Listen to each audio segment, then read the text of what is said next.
Sebelum ditonton di like dan subscribe dulu ya. Pertemuan tak terduga. Di sebuah desa kecil yang dikelilingi perbukitan hijau, hiduplah seorang janda cantik bernama Rina.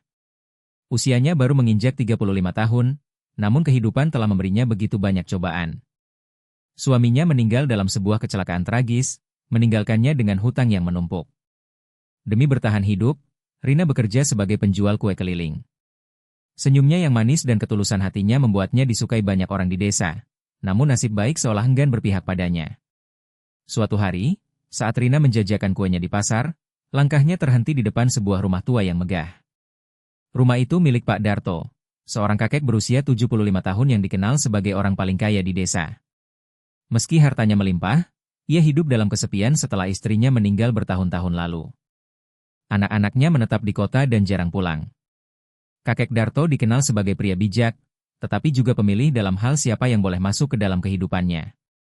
Ketika Rina menawarkan kuenya, kakek Darto menatapnya lekat-lekat. "Kamu yang sering keliling jualan kue, kan?" Rina tersenyum sopan. "Iya, kek. Ini kue buatan saya sendiri. Mau coba?" Kakek Darto mengambil satu kue, menggigitnya perlahan, lalu mengangguk. "Enak. Kamu punya bakat, nak." Percakapan singkat itu menjadi awal perkenalan mereka. Hari demi hari, Rina sering mengantarkan kue ke rumah kakek Darto. Kakek itu mulai menyukai keberadaan Rina yang ceria dan penuh semangat. Sementara itu, Rina kagum dengan kebijaksanaan kakek itu.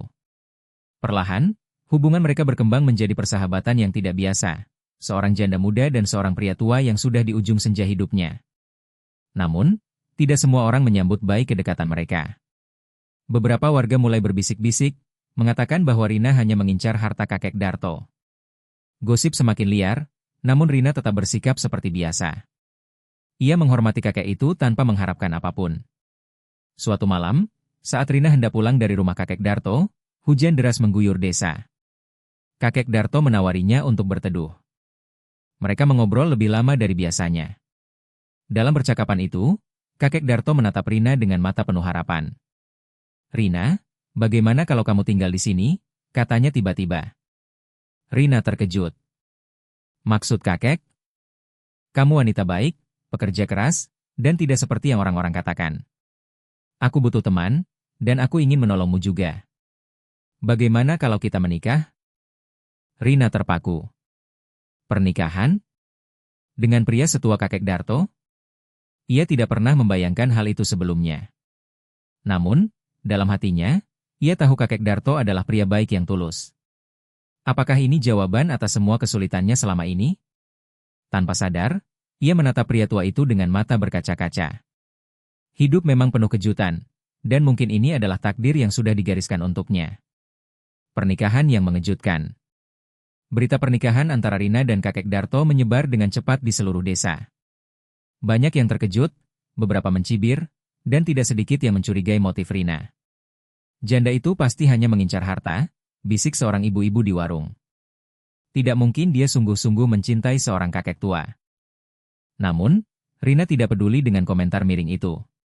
Ia tahu bahwa keputusannya bukanlah semata-mata karena harta.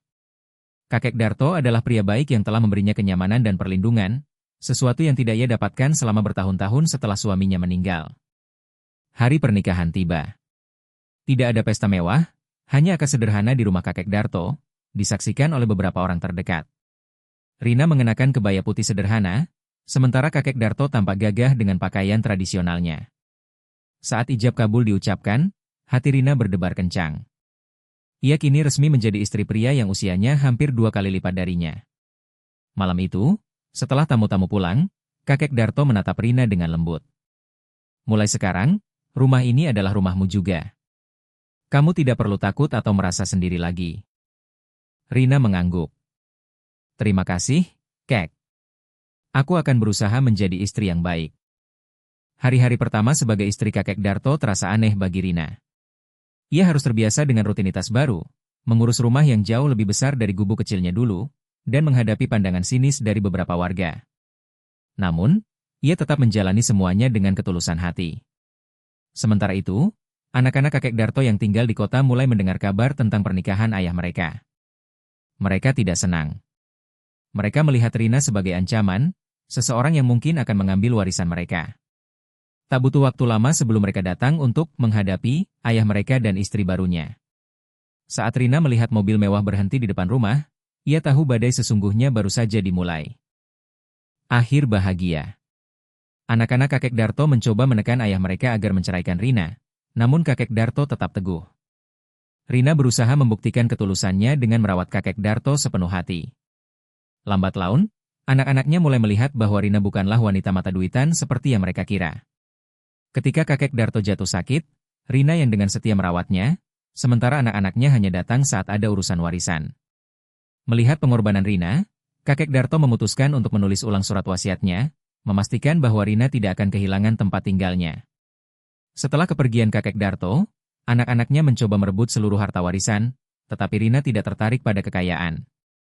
Ia memilih untuk meneruskan usaha kakek Darto di desa, mengembangkan bisnis yang akhirnya membuatnya sukses dan dihormati. Pada akhirnya, Rina membuktikan bahwa cinta dan ketulusan lebih berharga dari sekadar harta.